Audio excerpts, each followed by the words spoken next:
আরশের মেহমান করেছেন আল্লামাহুল বায়ান।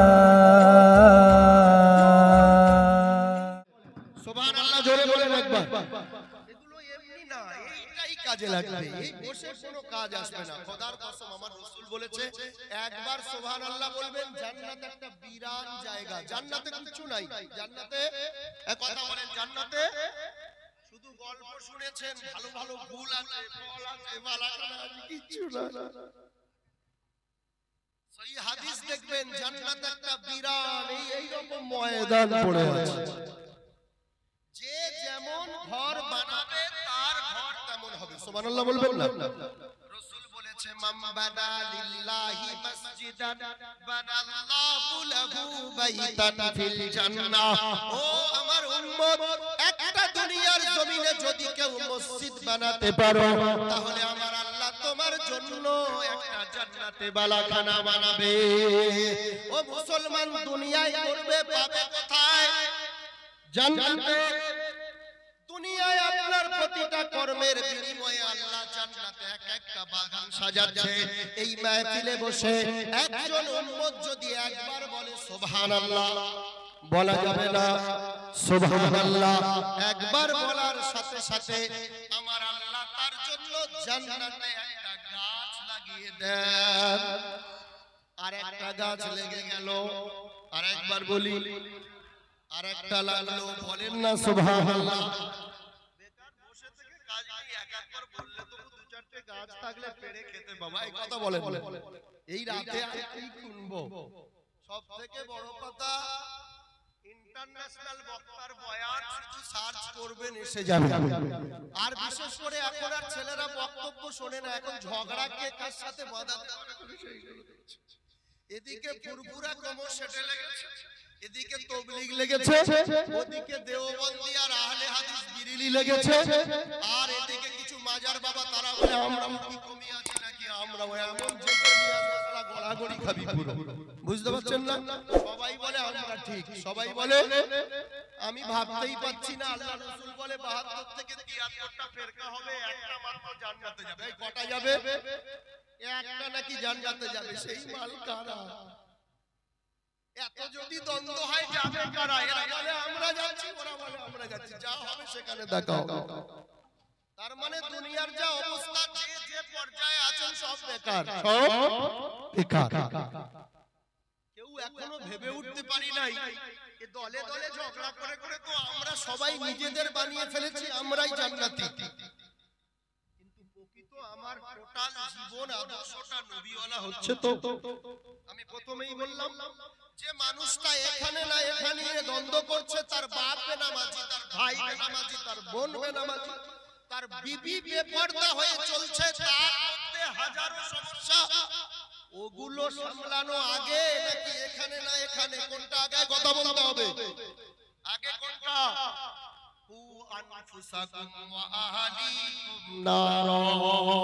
বিশ্ব নবীকে আমার আল্লাহ অর্ডার করেছে, আমার নবী শুধু নিজে জাহান্নামের আগুন থেকে বাঁচলে হবে না।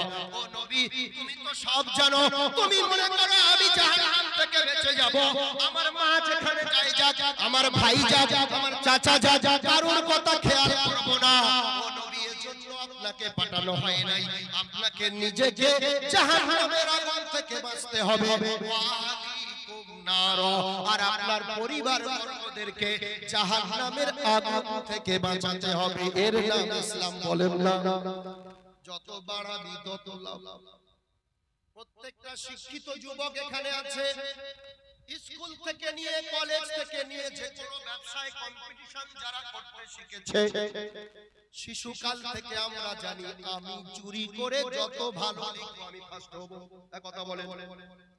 সব ছাত্রদের মনে একটা টেনশন থাকে, কাউকে দেখানো যাবে না খাতা, যা লিখবো আমি লিখবো, আমি এমন লিখবো যেন আমি ফার্স্ট হই।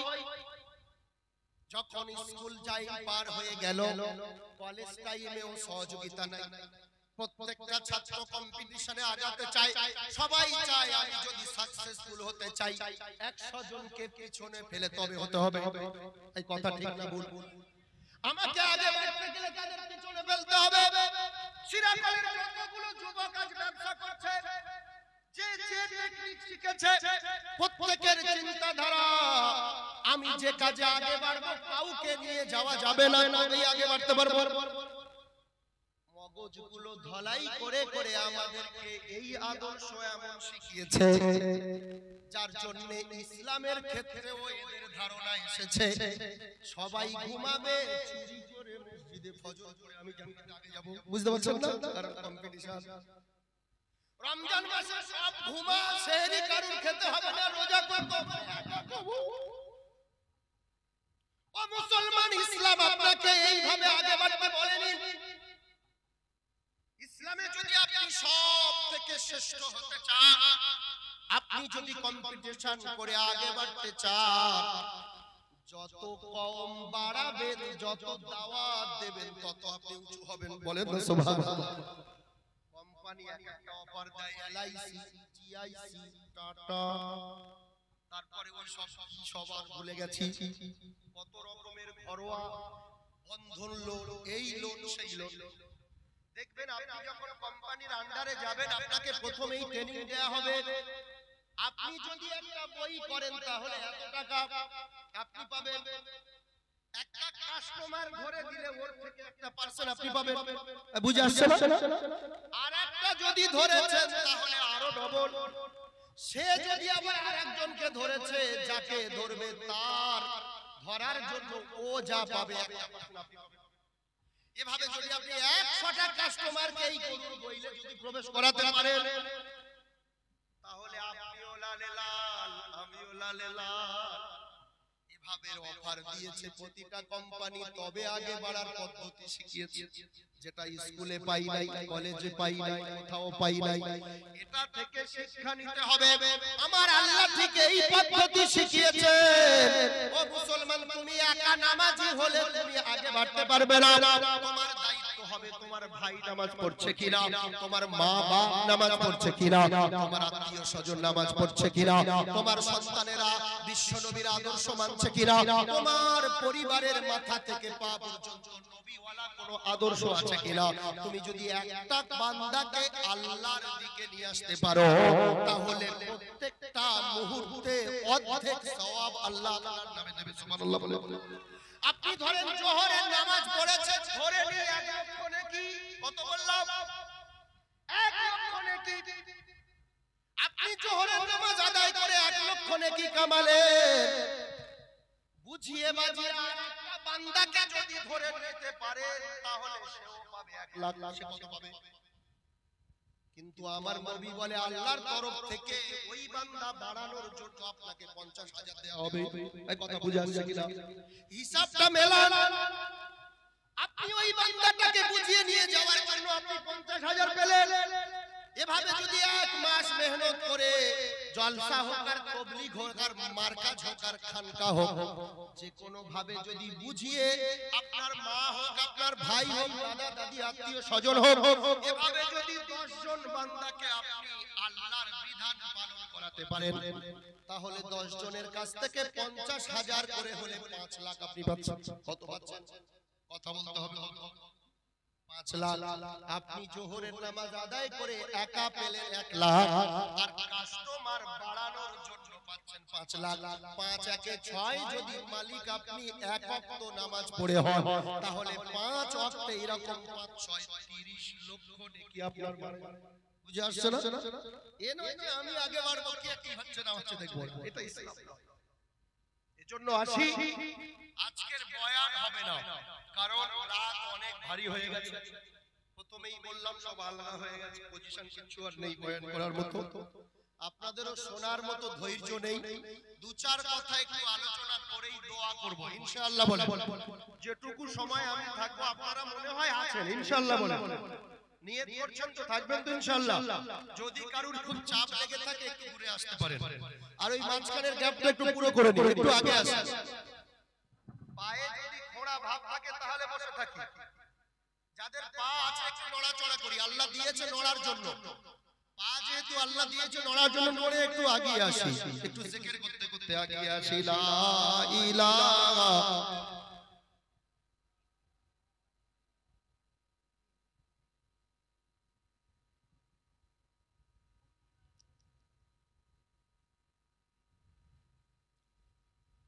প্রথমেই যে কথাটা আমি বলবো, দীর্ঘদিন ধরে ইন্টারনেটের মাধ্যমে আমরা অনেক বড় বড় বক্তার বয়ান শুনেছি, ঠিক কিনা কথা বলতে হবে। আজকের বয়ান হবে না, আপনাদের কাছে কিছু প্রশ্ন আমার থাকবে, আপনারাই আজকের উত্তর দেবেন, এই শেষ হয়ে যাবে ইনশাআল্লাহ। আমার প্রশ্ন হচ্ছে, নামাজি আলহামদুলিল্লাহ মসজিদে বেড়েছে না কমেছে? প্রথমে কথা বলেন। বেড়েছে। মসজিদের সৌন্দর্য বেড়েছে না কমেছে?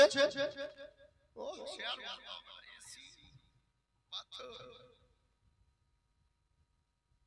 মাদ্রাসা বেড়েছে না কমেছে? মাদ্রাসা বাড়ছে, মসজিদ বাড়ছে, নামাজি বাড়ছে, রোজাদার আলহামদুলিল্লাহ প্রচুর বাড়ছে। আমার মনে হয় জঙ্গলপাড়ার মা বোনেরা পুরো 30টাই রোজা প্রায় সবাই রেখেছে কম বেশি। আর বাবাজি আর ভাইদের কথা বলতে গেলে 50% রোজা রাখেন। যদি বলেন আপনি জানলেন, আমি তো আগে থেকে জানি। রোজা তো করবে না, ইফতার করতে এসে এমন নাটক করবে যেন মনে হয় পাক্কা রোজাদার। ইফতার খাওয়ার আবার সিস্টেম। দেখো রোজাদারদের ইফতার আবার ভালো আর মন্দ আছে, এই কথা বলেন না কেন? পেটে খিদে থাকলে এটা ভালো না মন্দ না, এই দিলি ওই দিলি এ কথা কেউ বলে? যে কজন বলে ভেবে নেন কেউ রোজা করে না, সব এ মাল শুধু সন্ধ্যা হলে এসে প্লেট দখল করে। আমার প্রশ্ন হচ্ছে, এত নামাজি, এত রোজাদার, এত হাজি, এত গাজী, এত আলেম, এত দরবেশ, এত মাদ্রাসা, এত মসজিদ, এত খানকা, দৈনন্দিন কোথাও না কোথাও জলসা, মাহফিল, মারকাজে, ইজতেমা সব কিছু হচ্ছে কি হয় নাই? পূর্বের সময় থেকে এখন এগুলো বেড়েছে না কমেছে? একটা উত্তর দিতে হবে, এই জোরে বলেন না। বেড়েছে।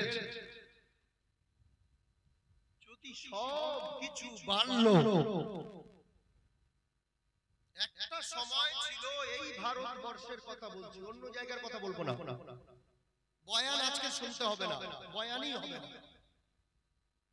যদি ইসলামিক শিক্ষায় এত মানুষ শিক্ষিত হলো, এত নামাজি হলো, এত রোজাদার হলো, এত বড় বড় আল্লাহওয়ালা হলো, যে ভারতবর্ষে একটা সময় 700 থেকে 750 বছর পর্যন্ত রাজত্ব করেছে এই মুসলমান টুপিওয়ালারা। সুবহানাল্লাহ বলবেন না? জোরে বলবেন না সুবহানাল্লাহ? ক বছর বললাম?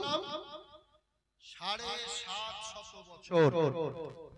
তখন মুসলমানের পার্সেন্ট ছিল ভারতবর্ষে হার্ডলি 4 থেকে 5%, এর থেকে বেশি না। যখন 750 বছর রাজত্ব করলো, তখন মুসলমানের পার্সেন্ট কত বললাম? ভুলে গেছে কত? বর্তমান মুসলমানের পার্সেন্ট সরকারি জনগণনা অনুযায়ী 30 থেকে 35 বলে, বা 33%। বেসরকারি যদি দেখা যায়, আমার মনে হয় আমরা 40 থেকে 45 এ পৌঁছে গেছি। এই সত্য একদিন প্রকাশ হবে ইনশাআল্লাহ। বলেন জোরে, বলেন ইনশাআল্লাহ। কারণ সত্য কোনোদিন গোপন থাকে না। আপনি কত চাপবেন? প্রশ্ন হলো আমার এটা, এত বড় বড় বক্তার বয়ান শুনে এত বড় বড় নামাজিকে বুকে হাত বাঁধবো নাকি কোমরে বাঁধবো নাকি কড়ায় বাঁধবো? এত সমস্যা, যেখানে 4 থেকে 5% মুসলমান বসবাস করে 750 বছর এই গদিতে বসে পায়ের উপরে পা দিয়ে পা নাচিয়েছে, আর অন্য জাতিগুলোকে প্রজা বানিয়েছে, বানিয়ে তারা রাজত্ব কায়েম করেছে আল্লাহর কোরআনের দিকে ফলো করে। ওয়ালা তাহিনু ওয়ালা তাহজানু ওয়া আনতুমুল আ'লাউনা ইন কুনতুম মুমিনিন। ওরে মুসলমান ঘাবড়াবি না, ওরে মুসলমান তোরা ভয় করবি না। কিসের ভয়? আমি আল্লাহ তোদের সাথে আছি। যদি তোরা মুমিন হোস, তোরাই পৃথিবীটাকে রাজত্ব চালাবি, এই পৃথিবীর বাদশাহী তোদের হাতে থাকবে, তোরাই নেতৃত্ব দিবি, সবাই তোদের নেতৃত্ব মেনে নেবে, তোরা খলিফা হবি, সবাই তোদের কথা মেনে নেবে, তোরা আইন বার করবি, সবাই তোদের আইন মেনে নেবে, সকলে তোদের কাছে নত হবে, কারণ তোরা মুমিন। 750 বছর 4 থেকে 5% মুসলমান হয়ে তারা যদি সেই পদ্ধতিকে আদায় করতে গিয়ে 750 বছর রাজত্ব করতে পারে। মুসলমান এত পার্সেন্ট হওয়ার পরে যে মুসলমানের মধ্যে মসজিদ ভরে গেছে, মাদ্রাসা ভরে গেছে, খানকা ভরে গেছে, মারকাজ ভরে গেছে, ঘরে ঘরে দিনের শিক্ষা, ইন্টারনেটে দিনের শিক্ষা, ইন্টারন্যাশনাল বক্তার বয়ান শুনছেন, মুসলিম মাসাইল নিয়ে ঝগড়া করেই যাচ্ছেন। আজকের সেই ভারতবর্ষে কোরআন ছাড়ো নয় ভারত ছাড়ো শব্দ আসছে কেন? উত্তর আপনাদের দিতে হবে। কেন আওয়াজ আসছে মাইকে আজান দেয়া যাবে না? সারা দিন রাত 3 দিন 4 দিন 5 দিন তাদের ধর্মীয় অনুষ্ঠানে তারা যা ইচ্ছা তাই করে। কোনদিন আমরা চিল্লে বলেছি এটা করা যাবে না, কথা বলে? বিশ্ব নবীর আদর্শ এটা নয়। আল্লাহ রাব্বুল আলামিন আমাদেরকে নিষেধ করেছে, ওয়ালা তাসুবুল লাযিনা ইয়াদউনা মিন দুনিল্লাহ, আল্লাহ ছাড়া অন্য কোন মূর্তিকে যারা পূজা করে তোমরা মুসলমান তাকে ঘৃণা করতে পারো না, গালি দিতে পারো না, ছোট মনে করতে পারো না, অপমানজনক কথা বলতে পারো না। কারণ তুমি যদি তার ধর্মকে গালি দাও সে একদিন তোমার আল্লাহকে গালি দেবে, ঠিক কি না কথা বলে? কিন্তু আমরা কোন জাতিকে ঘৃণা করি না। যত ঘৃণা এই মুসলিমের উপরে কেন? সারা বিশ্বে সে খবর পরে আসি, আজ যে দেশটা মুসলমানের রক্ত দিয়ে যে দেশ স্বাধীন হলো সেই দেশে মুসলমানের রক্তের দাম পানির থেকে কমে গেছে, ঠিক কিনা কথা বলতে হবে? কেন? এতগুলো বয়ান শুনে, এত মসজিদ মাদ্রাসা, এত দিন শিখে জলসার শেষ নেই, যে কোনো না যে কোনো জায়গায় হচ্ছে। আগে তো বলনে ওয়ালা ছিল না, কোরআনের প্রতি এত গবেষণা করনে ওয়ালাই ছিল না। কিছু কিছু মুরব্বি মুন্সি ছিল, সূরা ফাতিহার সাথে 10টা সূরা কেউ 3টা সূরা জানতো, তাই দিয়ে মসজিদের মুন্সি ইমাম হয়ে কুল তারাবি পড়ে নামাজ পড়ে রমজান কাটিয়ে দিত, ঠিক না? এখন তো খতম তারাবি হয়। কি তারাবি? খতম তারাবি। প্রশ্ন আমার এটাই, কতদিন আর জলসা এইভাবে রাত জেগে শুনবেন আর গাল হা করে ঘরে গিয়ে ঘুমাবেন চুপচাপ? এই কান দিয়ে শুনে এই কান দিয়ে বের করে দিবেন। খোদার কসম দেয়ালে পিঠ আমাদের থেকে গেছে। দেয়ালে পিঠ কি হয়েছে ভাই? দেয়ালে পিঠ থেকে গেছে, এখনো টের পাচ্ছি না। এ তো সবে শুরুয়াত, এ সবে শুরুয়াত। এখন এখানে তো এতগুলো মানুষ আছেন, আপনারা বলেন যদি নামাজি বাড়লো, কোরআন ওয়ালা বাড়লো, ইসলামী শরিয়াত মোতাবেক চলনে ওয়ালা বাড়লো, আলেম বাড়লো, হাফেজ বাড়লো, এত কিছু বাড়লো, সামান্য পার্সেন্ট মুসলমান 750 বছর ভারতে রাজত্ব করে আজকের আমরা পার্সেন্ট 35 থেকে 40, তাহলে জনসংখ্যায় আমরা কম আছি। ভাই কথা বলেন, কম আছি? তারপরেও যে মুসলমান গরুর মাংস খাবে না অন্য কোনো মাংস খাবে, ওই জাতিকে বলে খেতে হবে আমি গরুর মাংস খাচ্ছি। বুঝতে পারছেন না? এটা কি খুশির না লজ্জার? কথা বলেন না, খুশির না লজ্জার? তারপরেও চুপচাপ বসে আছি, কারণ আমরা ভাবছি মার খাচ্ছে তো শালা ওই পারের লোকেরা, আবার এদিকে যখন খাবে ওরা বলবে শালা ওরা খাচ্ছে, আমরা খাই।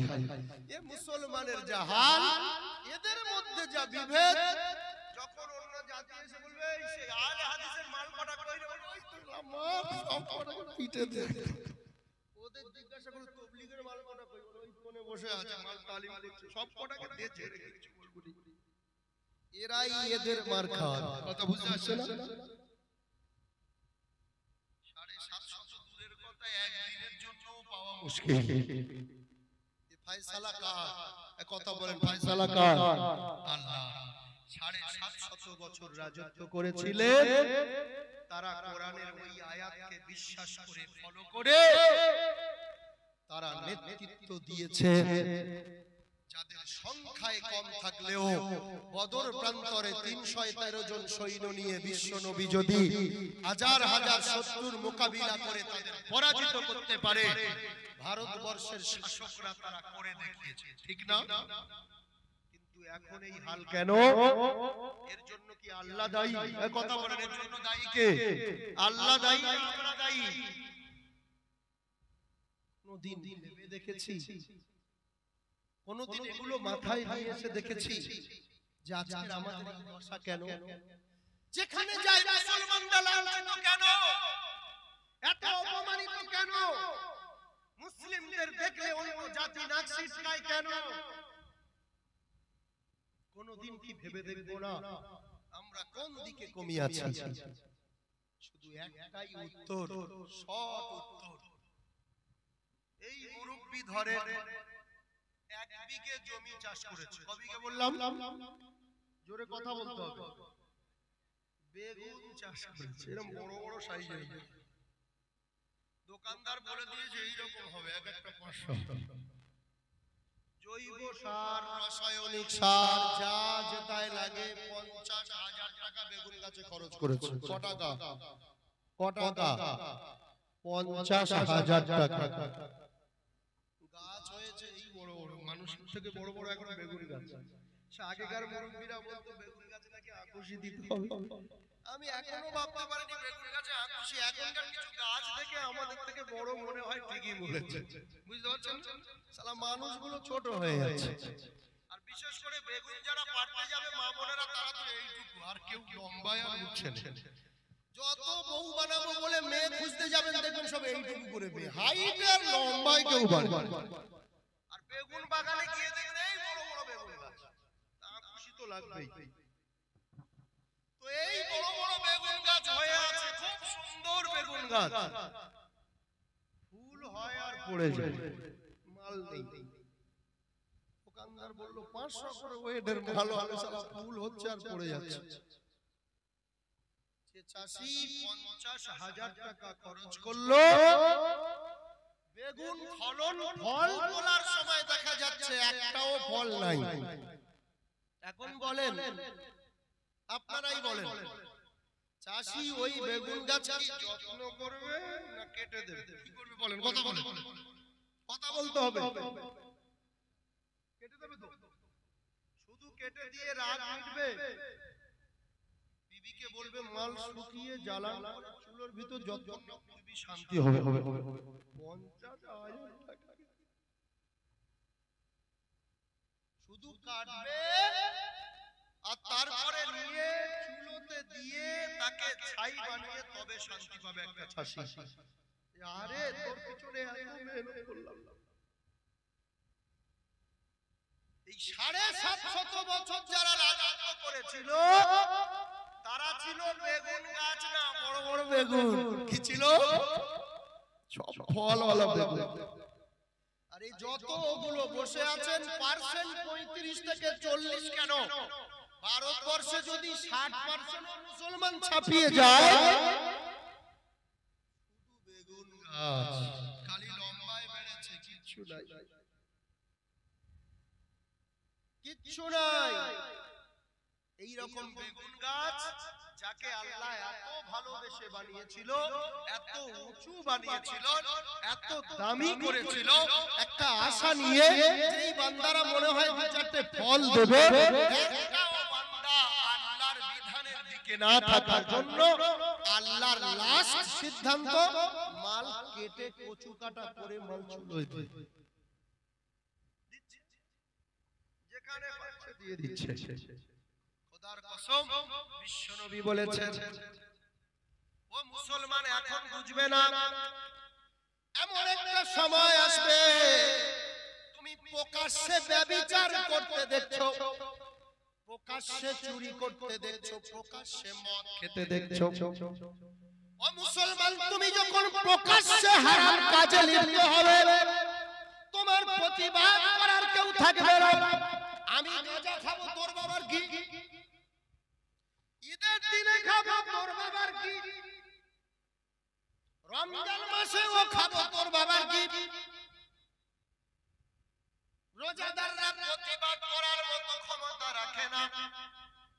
যে যা করছে করছে, আমি আমার নামাজ পড়বো, আমি আমার রোজা করব, আমি আমার ধর্ম করব।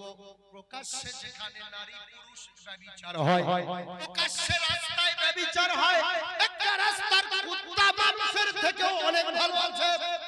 তারা তো সিজনে একবার ছোটে, এরা সারা বছর ছোটে। ও মুসলমান, তুমি যখন প্রকাশ্যে হারাম কাজ করবে তোমার বলার মতো কেউ থাকবে না, গ্রামের কেউ তোমার দিকে প্রতিবাদ করবে না, শাসন করবে না। তুমি যখন প্রকাশ্যে পাপ করতে থাকবে আমার আল্লাহ সহ্য করবে না। ওই বেগুন গাছগুলো কেটে টুকরো করবে। আমার আল্লাহ এমন একটা জালেম বাদশা নির্ধারিত করবে, ওই বাদশা তোমাদের কচু কাটা করবে, সমুদ্রের ফেনার মতো তোমাদের মারবে। আমরা সেদিন মুসলমান চোখ থেকে পানি নয়, চোখ থেকে রক্ত বের করবে। তোমার আহা করে কাঁদতে কাঁদতে তোমাদের চোখ থেকে সেদিন রক্ত ঝরবে।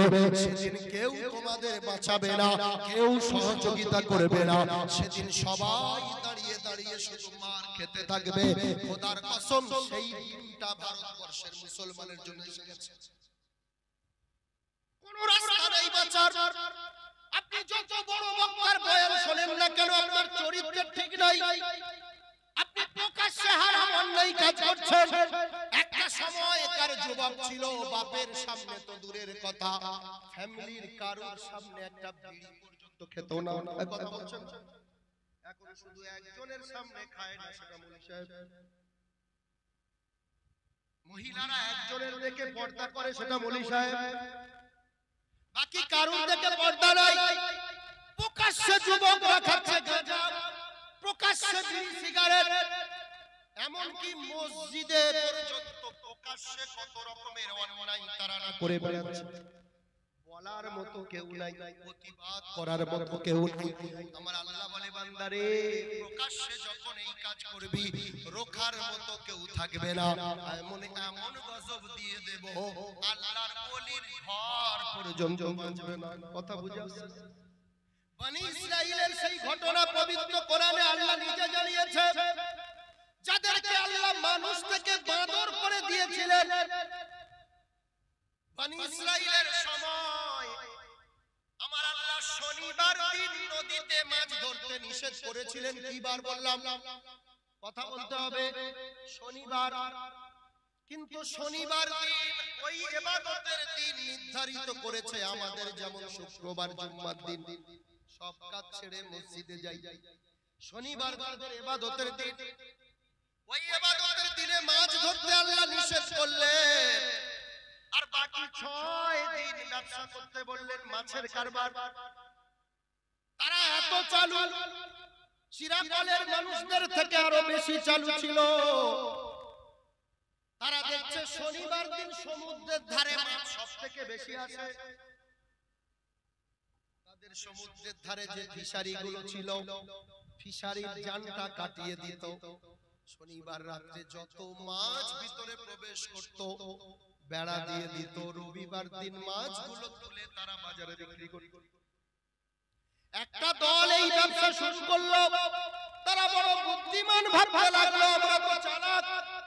আল্লাহ শনিবার মাছ ধরতে বারণ করেছে, ঢোকাতে তো বারণ করে না। কথা বুঝতে পারছেন? শনিবার মাল ভালো করে ফিশারিতে নিয়ে নেবো, জান কেটিয়ে। রবিবার ধরবো, আল্লাহ বলতেও পারবে না তোরা ভুল করছিস, বড় চালাক। আর একটা দল তৈরি হলো, তারা বলে ভাই আসো আমরা তাহলে যাব না। আল্লাহ শনিবার ইবাদত করতে বলেছে, ওই দিনটা কাজ কাম করব না, শুধু ইবাদত করব। কি করব? তাহলে কটা দল বললাম? কথা বলতে হবে, দুটো। একজন বুদ্ধিমান শনিবার মাছ প্রবেশ করিয়ে নেব, রবিবার ধরব। একটা দল হয়ে গেল, তারা বলে ভাই তোরা কি করবি কর, আমরা মাছ ধরব না, আমরা ইবাদত করতে থাকবো। আমাদের আল্লাহ বলেছে শনিবার ইবাদতের দিন, আমরা আল্লাহর ইবাদত করব, সব কাজ করব। আর একটা দল তৈরি হলো, যে দলটা শিরাকলের মতো, আমরা করব না, কিন্তু কে করবি আমরা দেখব না। বুঝে আসছে না? জঙ্গল পাড়ায় কে অন্যায় করছে এ পড়ার দরকার নেই। এ পাড়ায় কেউ কিছু করলে ওই পাড়ার বলার কোনো প্রয়োজন নেই। ওরা করছে, ওদের কথা ওরা বুঝে নেবে। এইভাবে তিনটে দল তৈরি হলো।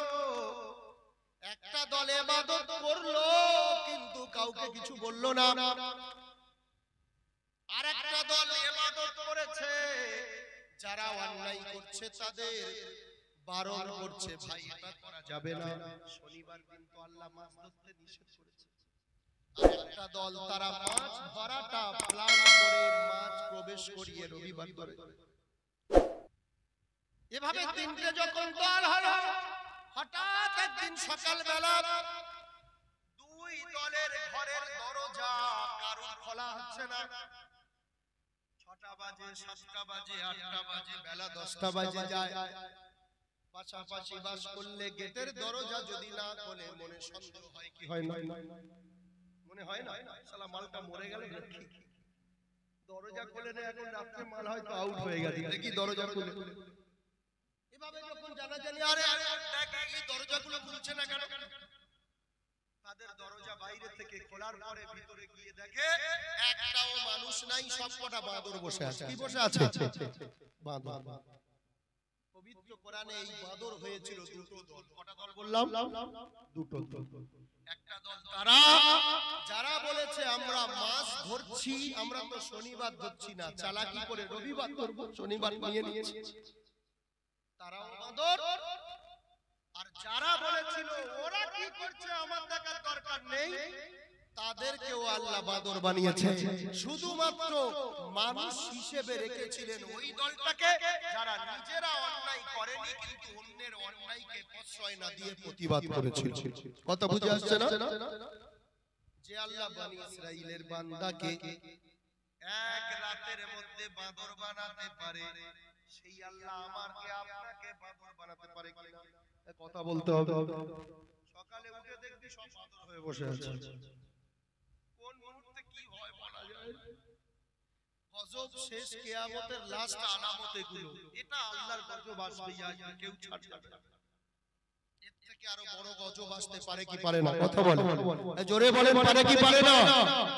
এজন্য অন্যায়কে প্রশ্রয় দেয়াটা এটাও মারাত্মক পাপ। শুধু এইটাই কারণে আল্লাহর গজব আমাদের উপরে আসছে। অনেক গজবের মধ্যে একটা গজব আল্লাহ রাসূল বলেছে, জালেম বাদশা দিয়ে তোদের পেটাবো। চুপ করে দাঁড়িয়ে দেখবি মসজিদে মন্দির তৈরি হবে, খালি বসে বসে দেখবি। এক একটা মসজিদ দখল করা শুরু হয়েছে কি হয় নাই? কথা বলতে হবে। চুপ করে বসে আছি মুসলমান। বাবরি হলো, জ্ঞানব্যাপী হলো, এখন বাংলার একটা মসজিদের টার্গেট আছে না নাই? কথা বলেন, খবর রাখেন তো। ওখানেও নাকি একটা শিবলিঙ্গ পাওয়া গেছে। কোথায় থেকে শিবের লিঙ্গগুলো মসজিদে এসে ঢুকলো আল্লাহই ভালো জানে। আমি ভাবতে পারি না আগেকার আল্লাহওয়ালা মানুষরা ইবাদত এত করেছে, কিন্তু ইবাদত করতে গিয়ে শিবের লিঙ্গগুলো এলো কোথায়? শুধু একটা চক্রান্ত, সারা দেশকে তারা দেখাতে চায় যে আমরা হিন্দু, যেহেতু এই রাষ্ট্রটাকে হিন্দু রাষ্ট্র বানাবো। কোথাও তো নেই, কোথাও নেই।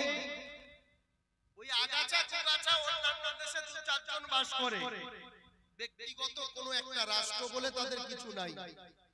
যে দেশটা আমরা আজকের বসবাস করছি এটা গণতন্ত্র দেশ। এ দেশ তাদের থেকে মুসলমানের রক্ত বেশি খোয়াতে হয়েছে, তবে এ দেশ স্বাধীন হয়েছে। সুবহানাল্লাহ বলবেন।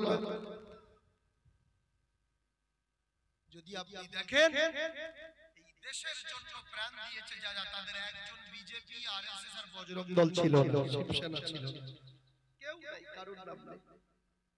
এটা একটা ধর্মীয় সুসুড়ি দিয়ে তারা রাজনীতি করতে গিয়ে মুসলিমদের আসল জায়গায় আঘাত করার চেষ্টা করছে। দেখি এরা নড়ে কিনা, কিন্তু আমরা নড়বো না।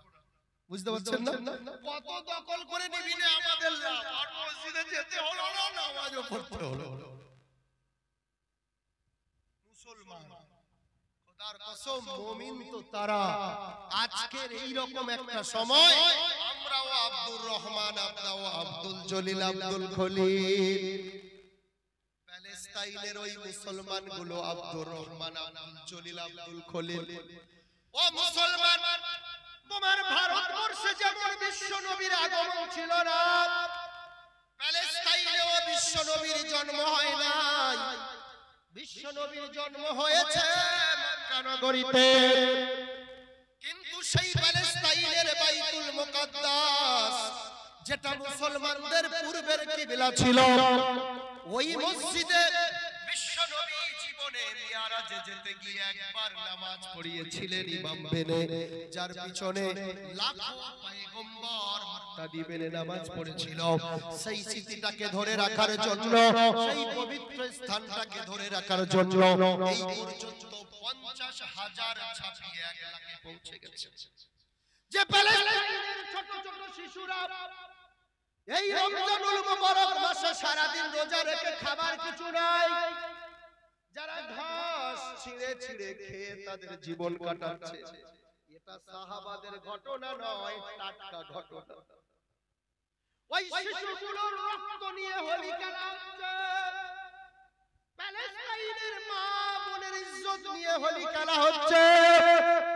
ও মুসলমান, তুমিও মুসলমান, তারাও মুসলমান, তাদের একটা মসজিদ দখল করছে ইহুদিরা।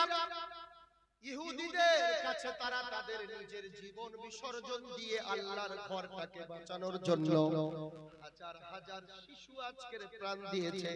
যতগুলো প্যালেস্তাইন মারা গেছে তার মধ্যে বেশি পার্সেন্ট হলো শিশু বাচ্চা।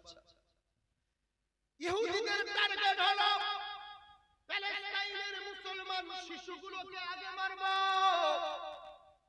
যদি তাদের পরবর্তী প্রজন্ম শেষ করে দেয়া যায় কেউ আর আগে বাড়তে পারবে না। বৃদ্ধাগুলোকে মারা সোজা, কিন্তু ওই শিশুরা একদিন আবার ফেলে উঠে আমাদের মারবে। কারণ ইসলামের ইতিহাস আপনি জানেন, আমার আল্লাহ যাকে রাখবে তার ক্ষতি করার কেউ নাই। যে ফেরাউনকে এত গার্ড দিয়ে রাখা হয়েছে, এখন ভবিষ্যদ্বাণী ফেলো ফেরাউন, কোন একজন বাচ্চা তোমার তার হাতে তোমার জীবন যাবে। ফেরাউন অর্ডার করলো এই রাজত্বের মধ্যে যার বাচ্চা বেটা ছেলে হবে মেরে দাও। বাচ্চা রাখলাম না, তা আমার মারবে কি করে? বুঝতে পারছো কি প্ল্যান? সব মায়ের কোল থেকে বাচ্চা ছিনিয়ে মেরে দাও, বেটা ছেলে রাখবো না, কার হাতে আমার মরণ হয় দেখি। আমার আল্লাহ বলে এমন বাচ্চা দেব তোর ঘরে মানুষ হয়ে তোকে মারবে। বুঝতে পারছো? সেই ইতিহাসটা ওই ইহুদিদের মনে আছে। তারা জানে প্যালেস্টাইনের ওই বাচ্চাগুলো এখানে বড় হয়ে একদিন ওরাই আমাদের মারবে। ওর মাকে আমি খুন করেছি, ওর পিতাকে খুন করেছি, ওরা নিজে চোখে দেখেছে। ওটা মুসলমানের বাচ্চাও ছাড়বে না, কারণ মুসলমান ছাগলের বাচ্চা কোনোদিন ছিল না, সারা জীবন ছিল বাঘের বাচ্চা। সুবহানাল্লাহ বলে। হয়তো এই সিরাকলের মুসলমানগুলো এখন ছাগলের সাথে থেকে থেকে ছাগল হয়ে গেছে, এটা আমাদের স্বভাবের দোষ। প্রকৃত আমরা আসলে ছাগল বাচ্চা নয়, এ মুসলমান হলো বাঘের বাচ্চা। আমার রব বলেছে ওয়ালা তাহিনু ওয়ালা তাহজানু ওয়া আনতুমুল আলাউনা ইন কুনতুম মুমিনিন। ও মুসলমান, তুই ঘাবড়াবি না, তুই ভয় করবি না। বলি বাঘের বাচ্চা, যদি তুই মুমিন হোস, যদি তুই কি হোস? মুমিন। মুমিন বান্দা এমন বাঘ পৃথিবীর ইতিহাসে সব অস্ত্র ফেল হয়েছে, মুমিনের ঈমানের অস্ত্রের কাছে কেউ টেকে নাই। সুবহানাল্লাহ বলে। বদর প্রান্তরে বিশ্ব নবী 313 জন সাহাবা নিয়ে লড়াই গেলেন।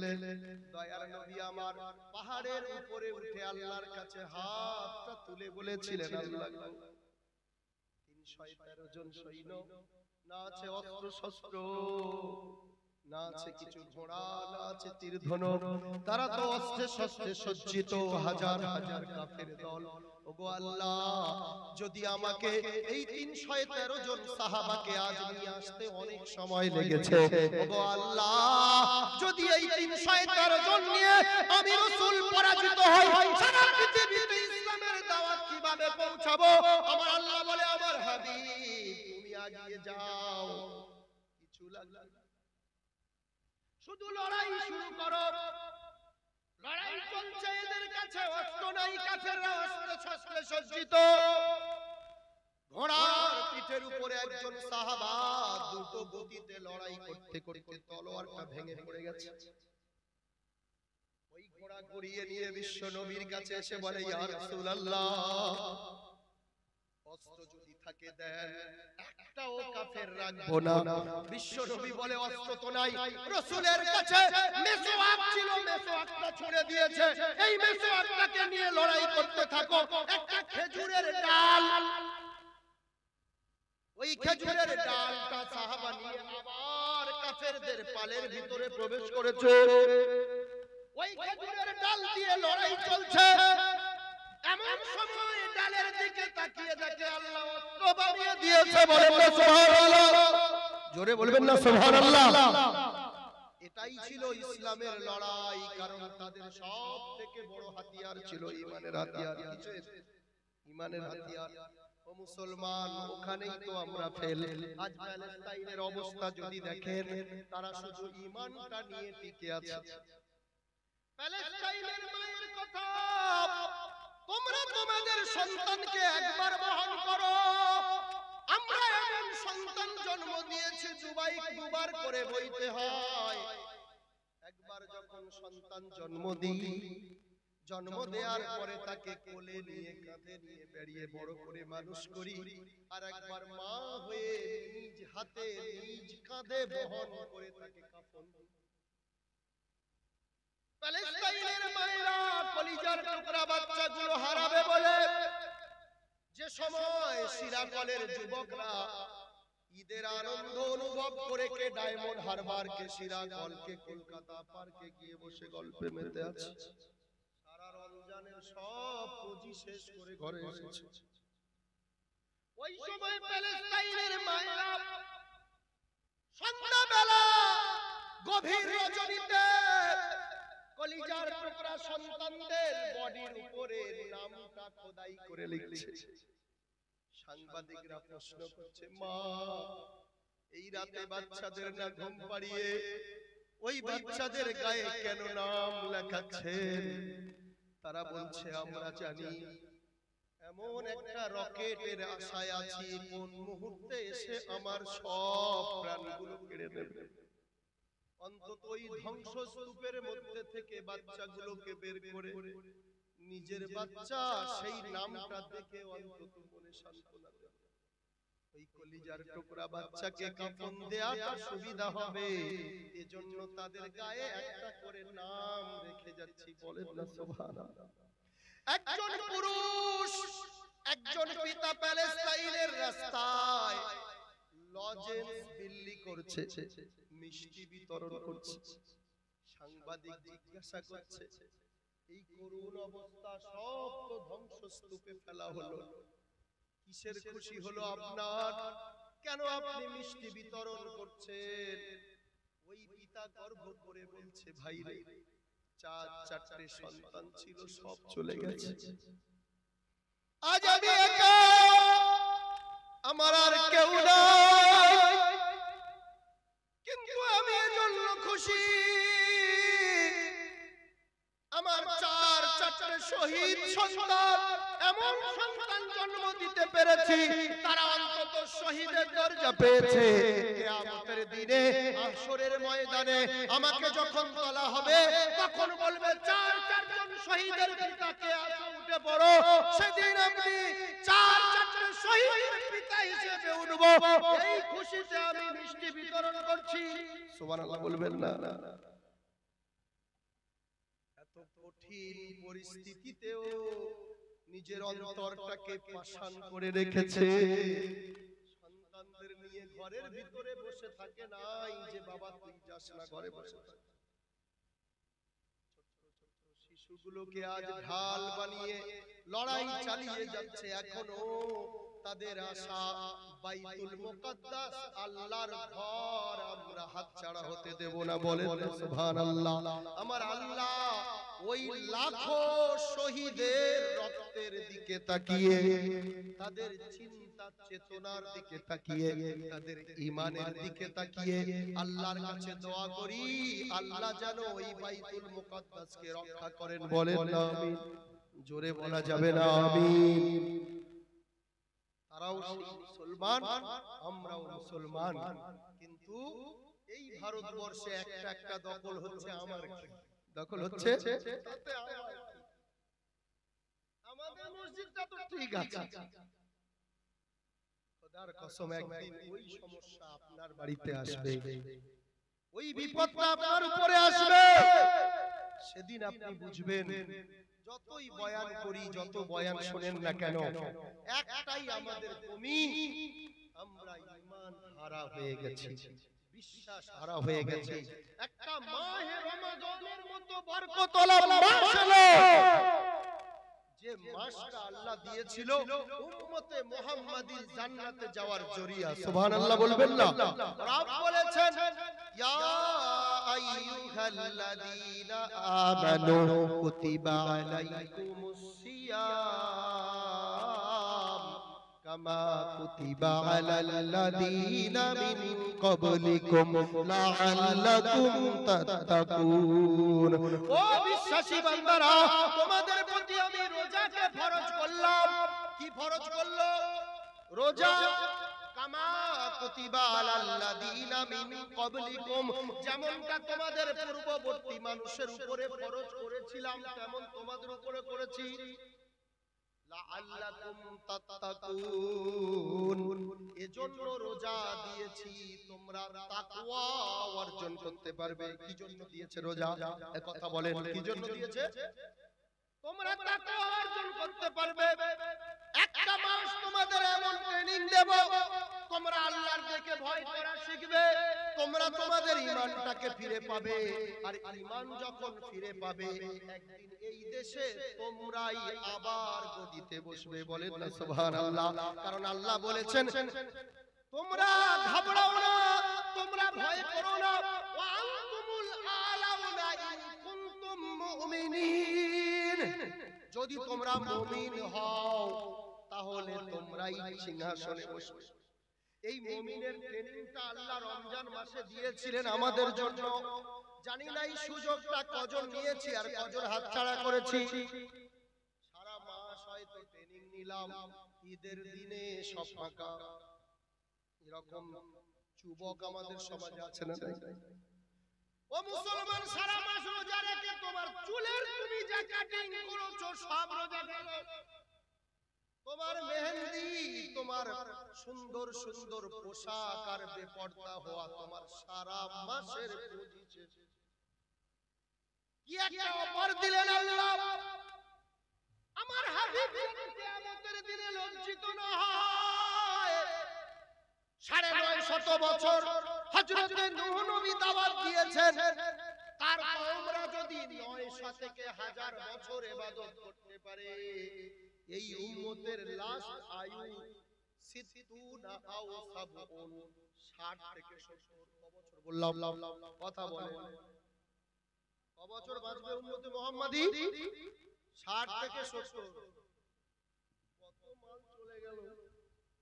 যদি বলেন যারা ওর পরেও বেঁচে আছে, এটা বাড়তি টক টাইম দিয়েছে, ২-৪ দিনের জন্য অফার, তারা মনে করবেন না আমরা বেঁচে আছি, খুব ভালো আছি, সুস্থ আছি। কোন দিন আসবেন নিয়ে চলে যাবে টুক করে। ৬০ হারলি ৭০, এরপরে উম্মতে মুহাম্মাদির বাঁচার কোনো আয় নেই। ২-৪ জন থাকে ঠেলে ঠুলে, আসলে তাদের আল্লাহ একটু সুযোগ দেয় যদি একটু মানুষ হয়। ৯৫০ বছর যারা দিনের কাজ করেছেন, আর এই উম্মতে মুহাম্মাদি সম্বন্ধে রাসূল বলেছে, সব উম্মতের থেকে আমি আমার উম্মতকে নিয়ে আগে জান্নাতে প্রবেশ করব। সুবহানাল্লাহ। তারা যদি প্রশ্ন করে, আল্লাহ আমরা ৯৫০ বছর ইবাদত করেছি, এ মাল কটা এলো আর গেল, এরা কি করে আগে জান্নাতে যায়? প্রশ্ন ঠিক না ভুল হবে? কথা বলতে হবে। আল্লাহ তোমার বিচার তো এত সূক্ষ্ম, তুমি তো না হক বিচার করো না। ৯০০ বছর যদি ইবাদত করি, এই উম্মত শিশুকাল থেকে ১৫ বছর বয়স হতে শুধু বালেগ হতে লেগেছে, ঠিক না?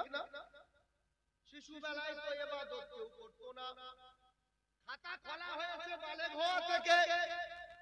আবার যখন 40 থেকে 50 হয়েছে সুগার প্রেসার এটা ওটা কোমরে ব্যথা হাঁটুতে ব্যথা চেয়ার নিয়ে বসে কেউ টেবিল নিয়ে বসে কেউ আবার গদি করে মসজিদে বসে কেউ কোমর বেঁকাতে পারে কেউ সোজা করতে পারে কেউ পারে না কেউ বসে পড়ে কেউ শুয়ে পড়ে কেউ আবার এই সব নানান ওজোর দেখিয়ে মসজিদে যায় নাই শেষের 10 বছর বাদ দিলে 30 বছর এই কদিন ইবাদত করে সেই উম্মত আগে জান্নাতে কিভাবে যাবে আমার নবী এটা নিয়ে চিন্তিত বনি ইসরাইলের ঘটনা শুনে নবী যখন চিন্তা করছে আমার আল্লাহ বলে আমার হাবিব কিয়ামতের দিনে ওই বিচারের সময় আপনি হয়তো শোনার পরে লজ্জিত হবেন আপনার লজ্জা থেকে আমি বাঁচানোর জন্য আপনার উম্মতের জন্য একটা মাস দিয়ে দিলাম এমন একটা মাস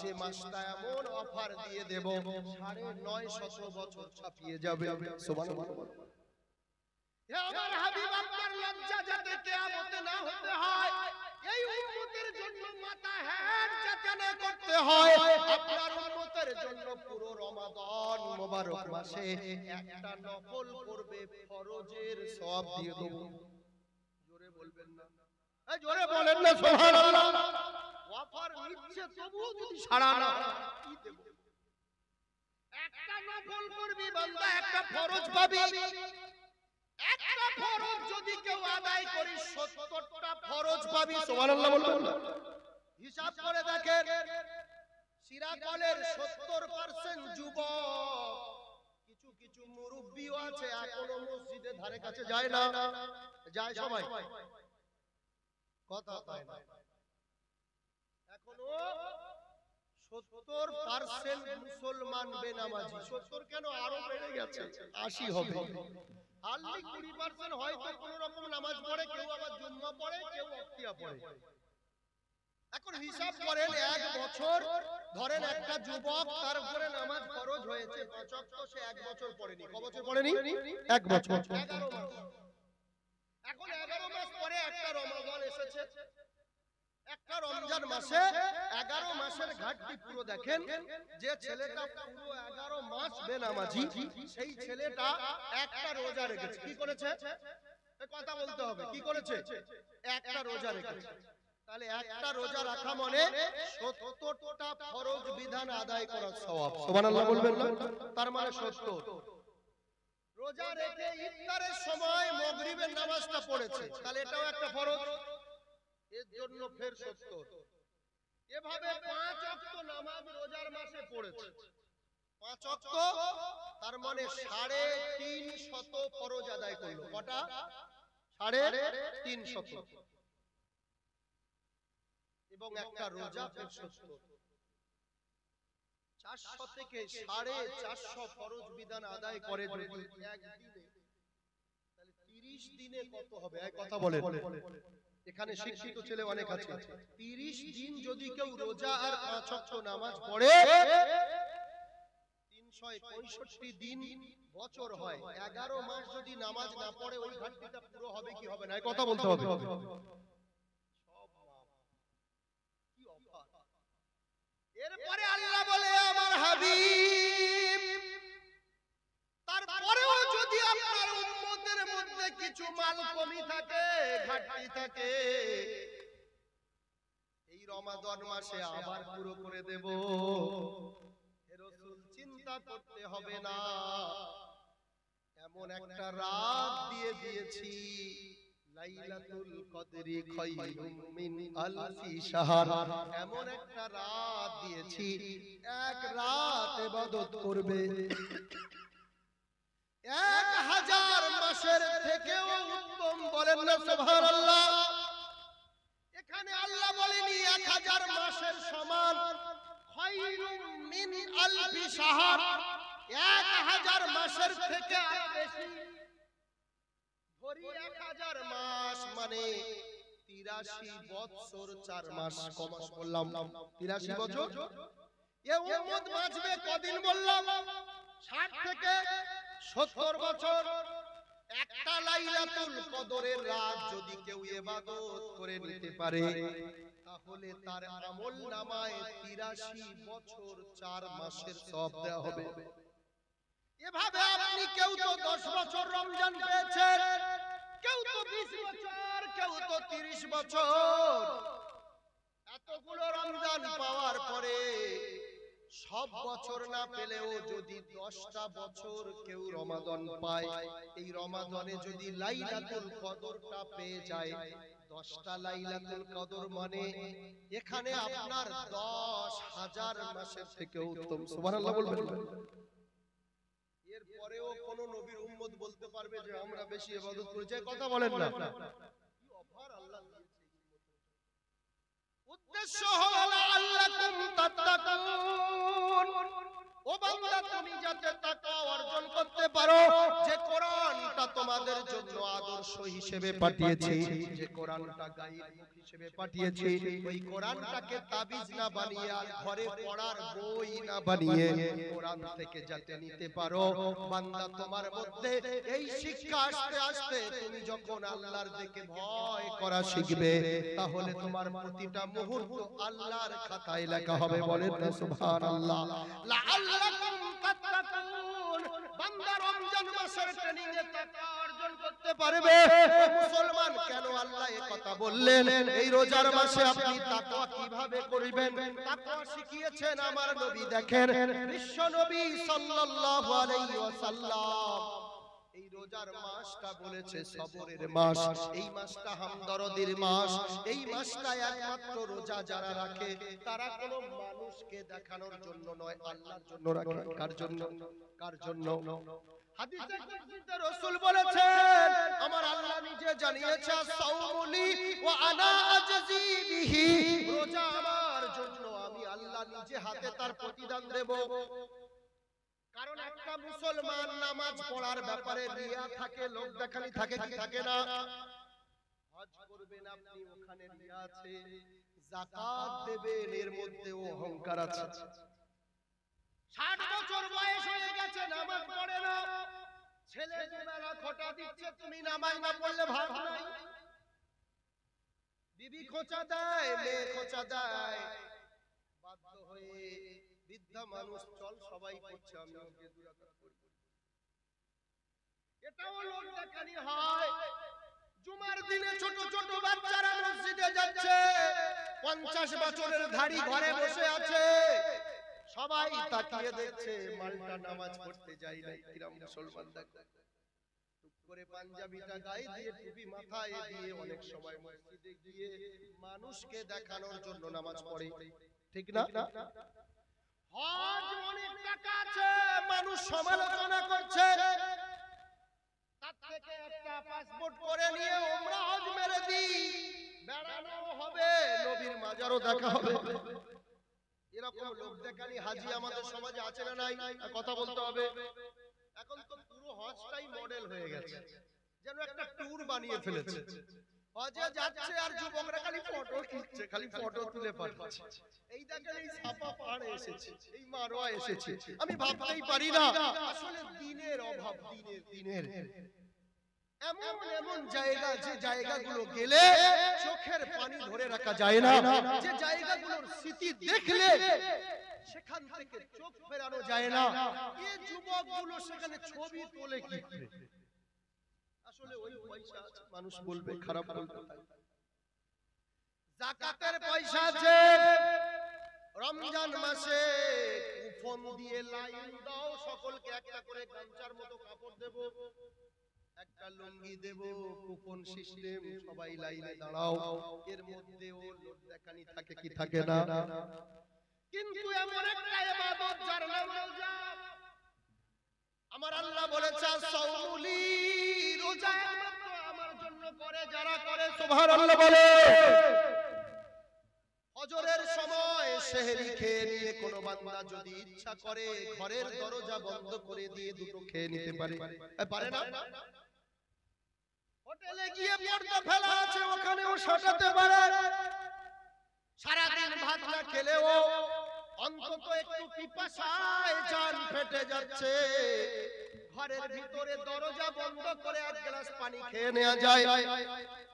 কোন নামাজি দেখবে না, বাড়ির বউও জানবে না, সন্তান জানবে না। আমি যদি মনে করি ওই 12 থেকে 14 ঘন্টার মধ্যে কিছু খেয়ে নেব, পারবো না? কিন্তু তারপরেও ওই সকাল থেকে সন্ধ্যা পর্যন্ত পানির পিপাসায় কাতরাতে কাতরাতে এক ফোঁটা পানি যারা মুখে দেয় না, যারা ক্ষুধার্ত অবস্থায় থেকেও কিছুই খায় না, ইফতার সামনে এত ভালো ভালো খাবার থাকতেও আল্লাহকে বলে, আল্লাহ গো, আপনাকে খুশি করার জন্য আজকের আপনার হুকুম পালন করণার্থে ইফতার এত ভালো ভালো থাকতে বসিয়ে রেখে চুপচাপ বসে আছি। জানটা ফেটে যাচ্ছে, মনে হচ্ছে কোনি তুলে খাই, কিন্তু আপনার হুকুম ছাড়া আমি তো খাবো না, কারণ আমি রোজাটা চুরি করে ভাঙতে পারতাম, শুধু রেখেছি আপনার জন্য রেখেছি। একটি মাস একজন বান্দা যদি আল্লাহকে না দেখেও আল্লাহর প্রতি ভয় করে সকাল থেকে রাত সন্ধ্যা পর্যন্ত ক্ষুধার্ত অবস্থায় থেকে, পিপাসিত অবস্থায় থেকে, ওই প্রচন্ড গরমে ক্ষুধায় কাতরাতে কাতরাতে যোহরের নামাজ পড়ে মসজিদে ফ্যানটা চালিয়ে শুয়ে পড়ে, আর ওঠার ক্ষমতা থাকে না, তারপরেও যে বান্দা রোজা ভাঙে না, সেই বান্দাই একমাত্র আল্লাহর দেখে ভয় করার ট্রেনিং পেয়েছে। বলেন না সুবহানাল্লাহ। এজন্য আল্লাহ বলেছেন লাআল্লাকুম তাত্তাকুন, রোজা একমাত্র পারে বান্দা তোর তাকওয়া ঠিক করতে, খোদার দেখে ভয় করতে, দুনিয়ায় চুরি চিটিংবাজি বদমাশি বন্ধ করতে একমাত্র পারে রমজানের রোজা। মুসলমান একটা রমজান পার হয়ে গেল, কত সুন্দর করে রোজা আদায় করলাম, যা কিছু করেছি কার জন্য করেছি? জোরে কথা বলেন, কার জন্য? এই আল্লাহর জন্য যদি রোজা করে থাকেন, ওই রোজার ট্রেনিংটা ঈদের দিন থেকে বাকি 11টা মাস আমাদের কাজে লাগাতে হবে। ওই 11টা মাস কাজে লাগাতে গিয়ে ঈদের দিন থেকে আপনি যদি বিশ্ব নবীর আদর্শের খেলা চলে, তাহলে আপনি যেই চোর সেই চোর রয়ে গেলেন, যেই ব্যভিচারকারী সেই ব্যভিচারকারী রয়ে গেলেন, যে বেপরদা সেই বেপরদা রয়ে গেলেন, কোনো কাজ আপনার হলো না। এজন্য মুসলমান, এই রমাদান আমাদের ঈমানের শিক্ষা দেয়, এই রমাদান আমাদের তাকওয়া শিখিয়েছে। তাকওয়া মানে খোদার থেকে ভয় করা। হযরত ওমরের ইতিহাস জানেন, বিশ্বনবী সাল্লাল্লাহু আলাইহি ওয়াসাল্লামের দ্বিতীয় খলিফা নিজের সন্তানকে বিবাহ দেওয়ার জন্য সুন্দরী মহিলা খোঁজে নাই, মদিনার প্রেসিডেন্ট হযরত ওমর তিনি সফর করতে বেরিয়েছেন। রাতের অন্ধকারে সফর করতে করতে একটা জায়গায় মরুভূমিতে সেখানে বসে আরাম করছেন। মরুভূমির কিছু আশেপাশে কিছু ঘর, কিছু পুজো ঘর, যে ঘরের ভিতর থেকে একটা আওয়াজ আসছে, মেয়ে আর মা দুজন মিলে কথোপকথন করছে। মা তার কন্যাকে বলছে, বেটি রে, আজকের বকরির দুধ তো কম হয়েছে, দুধে একটু পানি মিশিয়ে দাও। এই দুধটা নিয়ে কয়েকজনের বাড়ি দিলে তাদের পয়সা নিয়ে তবে আমাদের পেট চলে, কিন্তু বকরির দুধ আজ কম হয়েছে, যদি একটু পানি মিশিয়ে দিতে পারো তাহলে এই দুধটা সকলের বাড়ি পৌঁছানো যায়। মেয়ে বলছে, আম্মা জান, এটা কি করে হয়? হযরতে ওমর তিনি এমন একজন খলিফা, তিনি নিষেধ করেছেন দুধে পানি মেশানো যাবে না। এটা একটা মূল্যবান নিয়ামত আল্লাহ দিয়েছে, পয়সা বেশি লাগে লাগুক, কিন্তু দুধে পানি মেশানো যাবে না। মা বলছে, বেটি রে, এই গভীর রজনীতে ওমর কি এসে বসে আছে এখানে? তুই আছিস আর আমি আছি, ওমর নাই আর ওমরের কোন কর্মচারী তো নাই। ঘরের ভিতরে নিয়ে গিয়ে ওই দুধে একটু পানি মিশিয়ে সকলকে পৌঁছে দে, মাল বেশি হবে। এ সমাজে যার যার গরু আছে, এখন যারা দুধ কিনবেন গরুওয়ালার কাছ দিয়ে দেখবেন তারা কেউ চুরি করে না, দুধে পানি মেশায় না, বরং পানিতে দুধ মেশায়। পানিতে আগে পানি দিয়ে তাতে এরা খুব বুদ্ধিমান চোর। হযরত ওমরের নিষেধ ছিল দুধে পানি মেশানো যাবে না।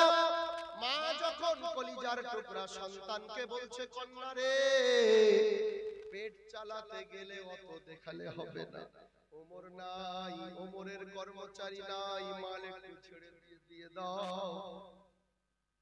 কন্যা সন্তান মাকে উত্তর দিচ্ছে আম্মা জান ওমরের নিষেধ আছে, ওমর হয়তো আসে নাই, দেখতে পাই নাই, কিন্তু ওমরের বানানে ওয়ালা একজন আছে, তার চোখ দিয়ে আপনি কি করে ফাঁকি দেবেন?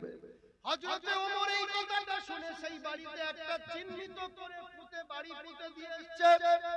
সকাল বেলা রাজ দরবারে সাহাবাদের সাথীদেরকে ডেকে বলে আমার সন্তানের জন্য বিয়ে দেব, একটা পাত্রী খুঁজছি। সাহাবারা বলে হুজুর যদি আপনি বলেন তাহলে খুঁজি। বলে আমি একটা মেয়ে পছন্দ করেছি, অমুক জায়গায় ওই গলিতে গিয়ে দেখো সেই বাড়িতে একটা চিহ্ন দেয়া আছে, ওই বাড়ির মেয়ে আর মা দুজনকে আমার দরবারে ধরে নিয়ে এসো। লোক পাঠানো হলো, তারা দুজনকে তুলে নিয়ে এসেছে। মা ভাবছে হয়তো রাত্রে বেলা এই খবরটা পৌঁছে গেছে, আর রেহাই নাই, কারণ এর নাম ওমর। এর নাম কি? আমার রাসূল বলে যে ওমর যে রাস্তা দিয়ে যায় শয়তান 40 দিন সে রাস্তায় হাঁটে না। সুবহানাল্লাহ বলবেন। বিশ্ব নবী বলে যদি আমার পরে কেউ নবী আসতো লাকানা ওমর, নবুয়তের দরজা যদি বাকি থাকতো আর আমার পরে যদি আল্লাহ কাউকে নবী পাঠানোর রাস্তা করতেন তাহলে আমার পরের নবী হযরত ওমর হতো। সুবহানাল্লাহ। সেই ওমর মদিনার প্রেসিডেন্ট। তাকওয়া কাকে বলে? প্রেসিডেন্টের হুকুমে ওই মেয়ে আর মাকে ধরে আনা হলো। মা তো থরথর করে কাঁপছে, আর জীবন নাই। হযরতে ওমর ওই মেয়ের মাকে বলছে আপনার কাছে এজন্য এসেছি, বাড়ি এসেছি, আমার সন্তানের জন্য একটা মেয়ে খুঁজছি, পাত্রী খুঁজছি, বিয়ে দেব। আপনি যদি রাজি থাকেন আপনার মেয়েটাকে আমি বৌমা বানাবো। গরিব অভাবী বুড়িমা বলছে আপনি এ কথা বলে আমাকে কেন লজ্জা দিচ্ছে? আপনি মদিনার প্রেসিডেন্টের ছেলে, রাজার ছেলে, বুঝতে পারছেন না? এখন তো পাতি নেতার ছেলের বিয়ে যাত্রার সাথে দেয় না। পাতি নেতা গো, একেবারে গ্রামের যারা কিছু কিছু পাতি নেতা থাকে না, কিচ্ছু নাই, খালি গুটানি আছে তাদের। তাদের পাওয়ার দেখলে মনে হবে ওরাই যেন প্রধানমন্ত্রীর পদ নিয়ে বসে আছে, কিচ্ছু নেই, শুধু পাতি মাল। আর হযরতে ওমর মদিনার প্রেসিডেন্ট, তার ছেলেকে বিয়ে দেবে, ওই ছাগল চড়ানি, ছাগলের দুধ দুয়ে বিক্রি করে খায় তার সাথে। কি দেখে মেয়ের মা বলছে আপনি আমাকে লজ্জা কেন দিচ্ছেন, ঠাট্টা করছেন? হযরত ওমর বলে আমি ঠাট্টা করছি না বুড়িমা, গত রাতের সব কথাগুলো আমি নিচে কানে শুনেছি। একটা মেয়ে যদি দুনিয়ার মানুষের দিকে ভয় না করে একমাত্র আল্লাহর ভয়ে দুধে পানি না মেশাতে পারে, সেই মেয়েটাই পারবে এই পৃথিবীর জমিনে প্রত্যেকটা নারীর মধ্যে আল্লাহর ভয় ঢোকাতে। বলেন না সুবহানাল্লাহ। এজন্য কবির কথা, তোমরা আমাকে একটা শিক্ষিত নারী দাও, তাকওয়াওয়ালা, এটা আল্লাহর নবীর কথা, তাকওয়াওয়ালা দাও। একটা তাকওয়াওয়ালা নারী, শিক্ষিত নারী, পরেজগার নারী, ঈমানদার নারী পুরো সমাজটাকে ঈমানওয়ালা বানাতে পারে। সুবহানাল্লাহ। হযরত ওমর তার সন্তানকে বিয়ে দিয়েছে এমন একটা মহিলার সাথে, কিছুই দেখে নাই তার অর্থ আছে কিনা, তার রূপ আছে কিনা, তার কিছুই আছে কিনা, কিছুই দেখে নাই, কোনো বংশ মর্যাদা দেখে নাই, দেখেছে তাকওয়া। আল্লাহ এই রমাদান দিয়েছে নারী পুরুষ নির্বিশেষে সকলের এই তাকওয়াটা ফিরে পাওয়ার জন্য। সুবহানাল্লাহ বলবেন না?